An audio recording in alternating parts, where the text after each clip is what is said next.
नमस्कार, मैं समरभूमि से रोहित शर्मा।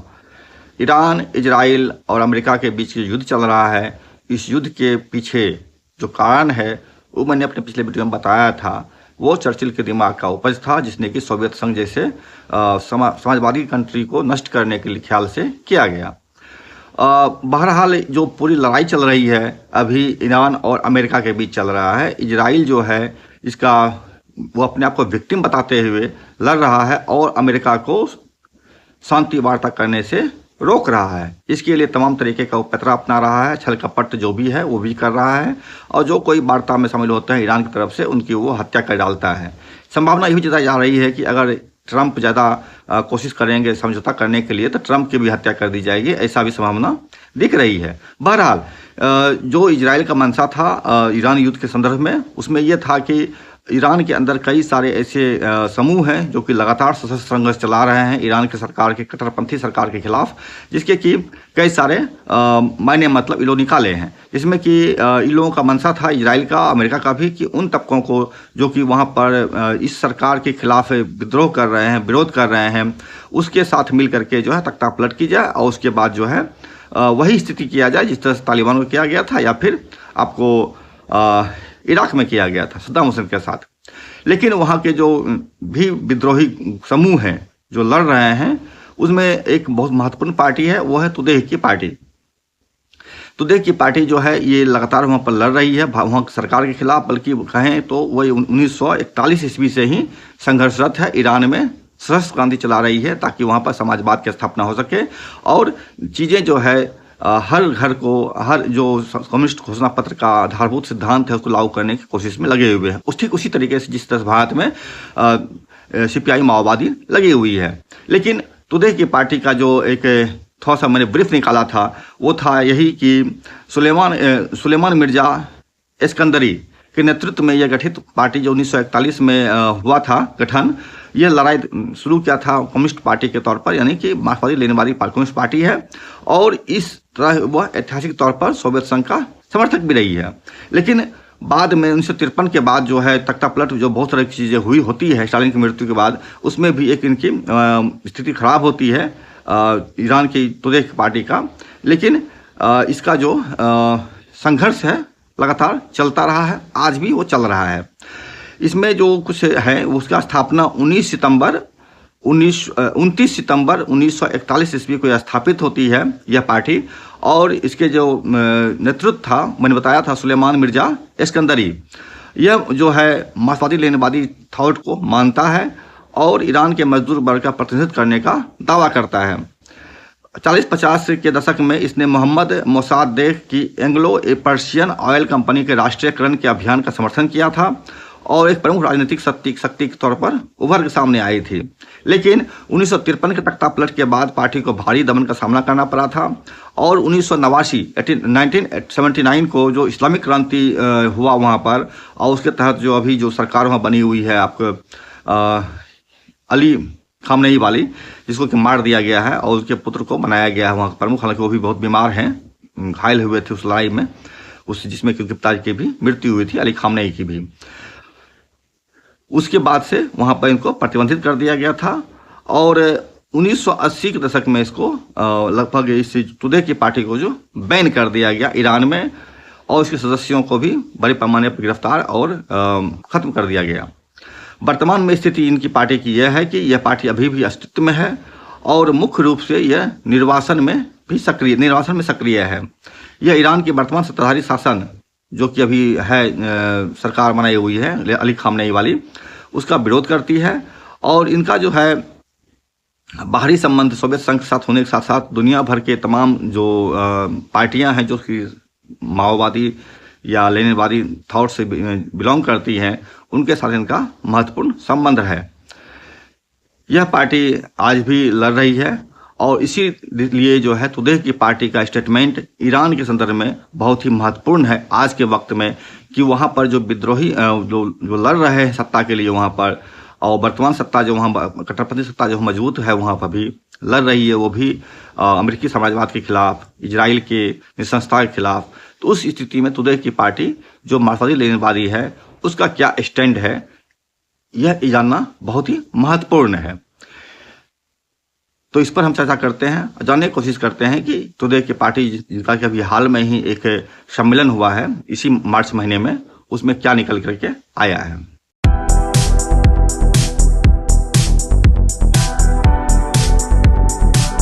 जैसा मैंने बताया आपको, ईरान में तुदे पार्टी की वही हैसियत है जो भारत में सीपीआई माओवादी की हैसियत है। हालांकि सीपीआई माओवादी लगातार अपने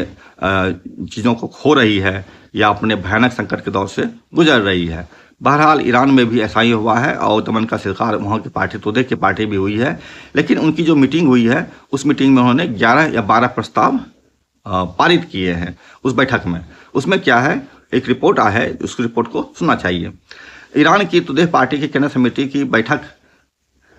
की बोर्ड की ने बताया कि तुदे पार्टी की केंद्रीय समिति की पूर्ण बैठक मार्च 2026 की शुरुआत में आयोजित की गई, जिसमें केंद्रीय समिति के सदस्य, पार्टी कार्यकर्ता और उसके अधिकारी जो हैं पदाधिकारी शामिल हुए।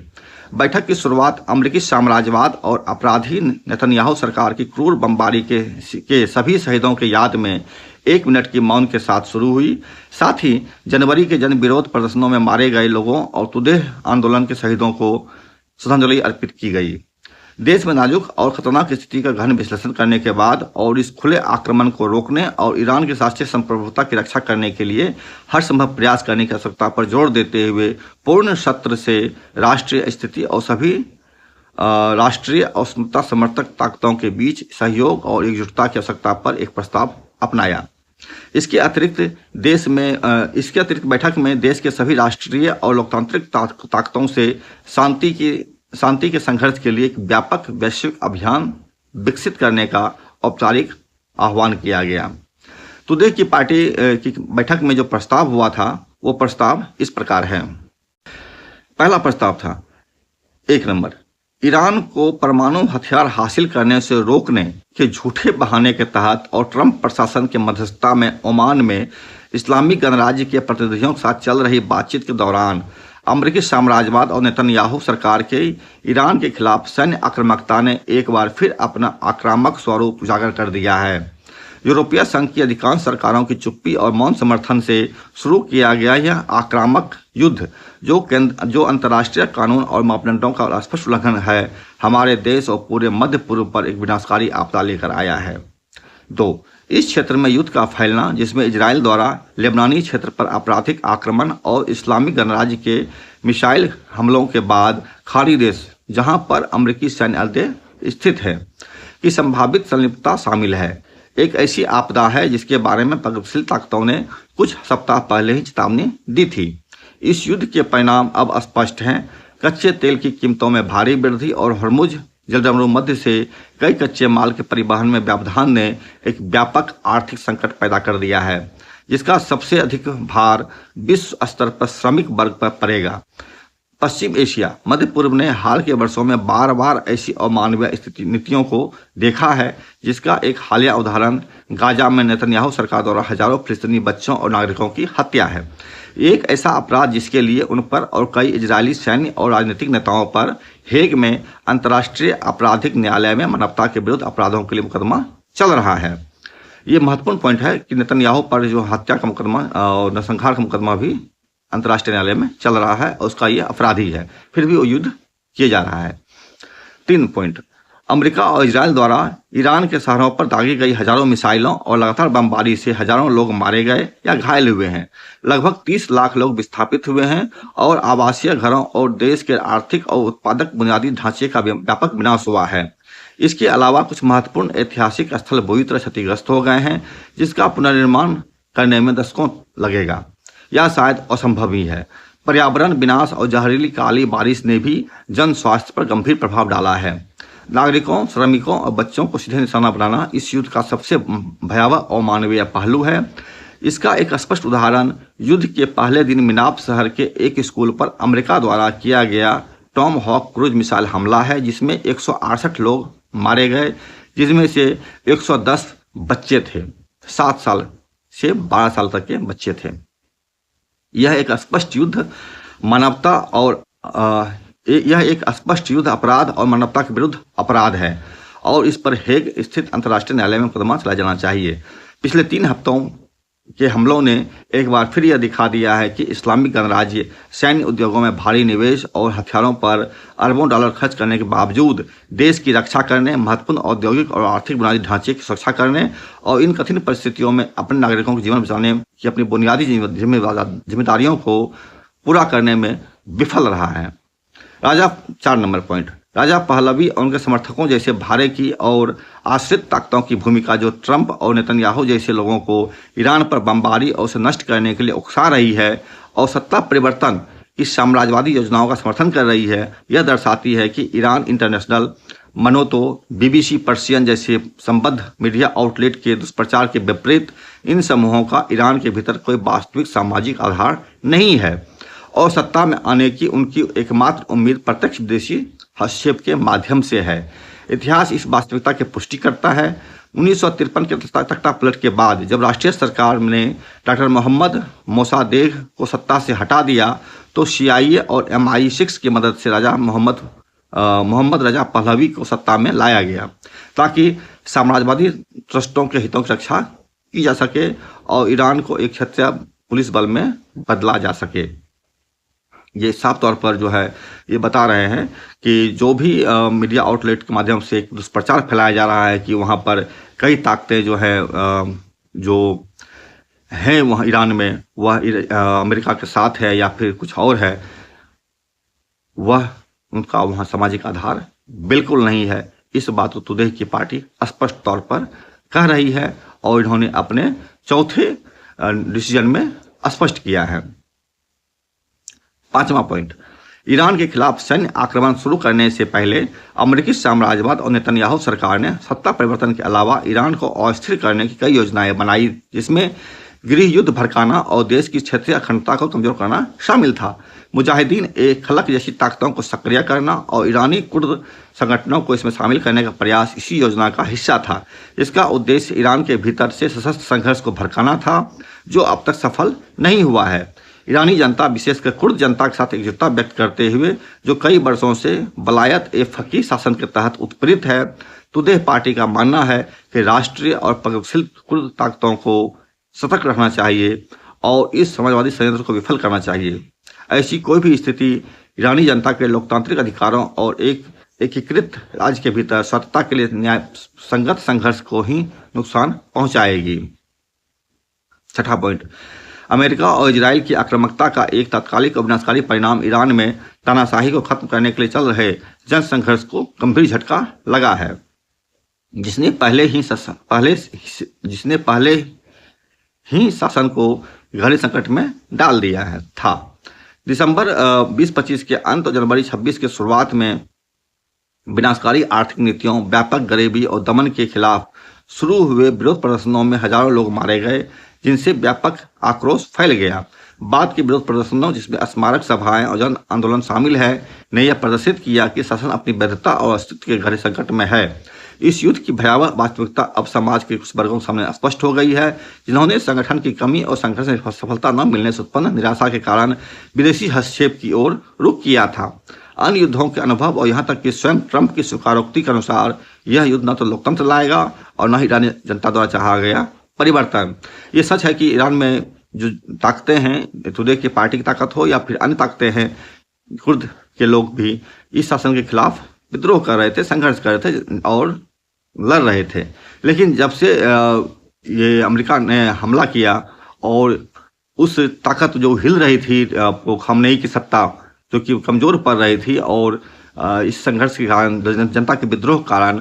इस हमला ने करके ट्रंप ने उसको और मजबूती दे दिया और वह संघर्ष जो जनता के जनवादी अधिकार के लिए चल रहा था, वास्तविक आंदोलन था, उसको उसने कमजोर कर दिया। इस बात को अपने 6ठे पॉइंट में टुडे की पार्टी ने उठाया है। 7 नंबर पॉइंट में लिखते हैं, अली खामनेई और उनके परिवार के कुछ सदस्यों की युद्ध के शुरुआती दिनों में हत्या कर दिए जाने के बाद मुज्तबा खामनेई को इस्लामिक गणराज्य के तीसरे नेता के रूप में नियुक्त किया गया। 1989 की 1979 के क्रांति के मूलभूत आदर्शों में से एक वंशानुगत शासन का अंत पर एक गंभीर प्रहार है। मतलब मुज्तबा खामनेई की नियुक्ति को ये उस जो नियम स्थापित किया गया था वंशानुगत शासन को खत्म करना इस पर एक गंभीर प्रहार है। ये बात को तुदे की पार्टी स्पष्ट कर रही है। उनकी नियुक्ति, हालांकि उनकी मतलब खामनेई की नियुक्ति, मुस्तफा खामनेई की नियुक्ति, हालांकि अमेरिकी इजराइल हमले में लगी चोटों के कारण उनका स्वास्थ्य अनिश्चित है, ऐसे समय में हुई है जब प्रदर्शनकारी हाल के वर्षों में वलायत ए फकीह नीति को समाप्त करने की मांग कर रहे हैं। साक्ष्य बताते हैं कि यह नियुक्ति क्रांतिकारी गार्ड कमांडरों द्वारा सोची समझी साजिश थी और इसका उद्देश्य पिछली असफल नीतियों को जारी रखना था, जो शासन की नीति निर्माण में कट्टरपंथी और युद्ध उन्मुख ताकतों के प्रभुत्व को दर्शाती है। उनके शुरुआती संदेश से यह भी चलता है पता कि शेष नेतृत्व उन्हीं विनाशकारी नीतियों के प्रति प्रतिबद्ध है जिन्होंने देश को वर्तमान संकट में डाल दिया है। पॉइंट नंबर 8, 1979 की क्रांति के बाद से तुदे पार्टी ने ईरान के आंतरिक मामलों में संयुक्त राज्य अमेरिका और उसके क्षेत्रीय और घरेलू सहयोगियों के साम्राज्यवादी हस्तक्षेप की लगातार निंदा की है। साथ ही उनका मानना है कि पिछले कुछ दशकों में सत्ताधारी धर्मतांत्रिक शासन की गलत और राष्ट्र विरोधी नीतियों ने न केवल लाखों लोगों को गरीबी में धकेल दिया है, बल्कि इस्लामिक क्रांति का निर्यात करने की नीति और परोक्ष बलों के निर्माण के प्रयासों के माध्यम से देश को गंभीर विदेशी हस्तक्षेप के खतरे में भी डाल दिया है। पॉइंट नंबर 9, 17, 18, 19, 20, 22, 23 और 25, 26 के विरोध प्रदर्शनों से पता चलता है कि शासन संगठित और रक्तपातपूर्ण दमन के माध्यम से ही कायम है। हाल के महीनों में, विशेष रूप से दिसंबर 25 से जनवरी 26 के विरोध प्रदर्शनों के दमन के बाद देश के भीतर प्रगतिशील ताकतों के बीच संगठित प्रतिरोध के सकारात्मक संकेत मिले हैं और इस्लामी गणराज्य से बाहर निकलने के लिए एक व्यापक मोर्चा गठित हुआ है। हालांकि साथ ही साथ शासन की सुरक्षा बलों और पहलवी समर्थकों तथा उनसे जुड़े मीडिया संस्थानों द्वारा प्रभावशाली नागरिक कार्यकर्ताओं के खिलाफ दुष्प्रचार करके लोकतांत्रिक गठबंधन के गठन को रोकने के प्रयास भी किए गए हैं। तुदे पार्टी अन्य प्रगतिशील राजनीतिक ताकतों के साथ घनिष्ठ संबंध बनाए हुए है और वह इस बात पर जोर देती है कि प्रगतिशील लोकतांत्रिक और स्वतंत्रता समर्थक ताकतों की एकता के बिना मौलिक परिवर्तन संभव नहीं है। 10 नंबर, वर्तमान गंभीर स्थिति में तुदे पार्टी का मानना है कि अमेरिकी साम्राज्यवाद, नेतन्याहू सरकार, राजशाही के अवशेषों और शासन के भीतर के कट्टरपंथियों के द्वारा छेड़े गए इस विनाशकारी युद्ध को रोकना ईरान और दुनिया के सभी प्रगतिशील और शांतिप्रिय शक्तियों के लिए सबसे जरूरी कार्य है। युद्ध भड़काने वालों पर दबाव डालने के लिए विश्व जनमत को एकजुट करना अनिवार्य है। हमारी पार्टी ने पहले ही अंतर्राष्ट्रीय श्रमिक और साम्यवादी पार्टियों तथा विभिन्न देशों के श्रमिक और प्रगतिशील आंदोलनों के साथ व्यापक सहयोग शुरू कर दिया है और इस प्रयास को पूरी दृढ़ता के साथ जारी रखेगी। 11 नंबर, इस खतरनाक स्थिति में हमारी पार्टी का मानना है कि साम्राज्यवादी आक्रमण के विरुद्ध राष्ट्रीय एकता को मजबूत करना और आंतरिक युद्ध भड़काने वालों का विरोध करना देशभक्ति और क्रांतिकारी कार्य है। यही पॉइंट इस बात को स्थापित करता है कि जो वहां की पार्टी है, तुदे की पार्टी, देश के लिए लड़ रही है, देश की जनता के लिए लड़ रही है और साम्राज्यवादियों के किसी भी हमले का मुखर और खुलकर प्रतिरोध कर रही है, क्योंकि उन्होंने साफ तौर पर कहा है कि राष्ट्रीय साम्राज्यवादी आक्रमण के विरुद्ध राष्ट्रीय एकता को मजबूत करना और आंतरिक युद्ध भड़काने वालों का विरोध करना देशभक्ति और क्रांतिकारी कर्तव्य है। आंतरिक युद्ध भड़काने वालों से सीधा संबंध है कि वो CIA या मोसाद के माध्यम से जो ईरान के अंदर चल रहा है विरोध जो सत्ता के लिए, वो उसका ये सीधा विरोध कर रहे हैं, क्योंकि वो समाजवादी हस्तक्षेप के माध्यम से किया गया है। ठीक वैसे ही जैसे कि कभी चीन के अंदर जापानी ने हमला किया था और उसने अपने कठपुतलियों को खड़ा किया था चीन के अंदर।